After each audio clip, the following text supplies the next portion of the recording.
En envisageant les supports informatiques comme des prothèses mémorielles, eh bien, Bush anticipait en fait, sans le savoir, les découvertes de paléoanthropologie qui seront réalisées 20 ans après lui, à travers les travaux de Leroy-Gourhan notamment, qui montrent que l'extériorisation de la mémoire a toujours caractérisé en réalité l'humanité. L'humanité, l'espèce humaine, selon Leroy-Gourhan, ne se définit pas par des propriétés métaphysiques telles la raison, l'intelligence ou la pensée. Elle se caractérise surtout par sa capacité à se tenir debout, hein, la bipédie premièrement, et puis à extérioriser sa mémoire, à placer sa mémoire au dehors dans des prothèses qui lui servent de mémoire artificielle. Et Leroy-Gourhan va étudier très attentivement la coévolution entre les organes cérébraux d'une part et les outils lithiques d'autre part, et il va remarquer une corrélation entre la complexification du système nerveux, des systèmes nerveux, et la complexification des outils lithiques.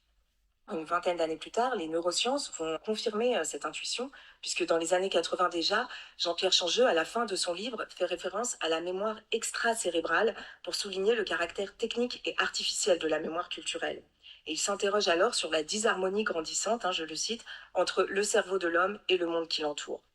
Cette question fait toujours l'objet de certaines neurosciences contemporaines, notamment des travaux de la chercheuse Marianne Wolf, qui étudie précisément les conséquences de cette disharmonie.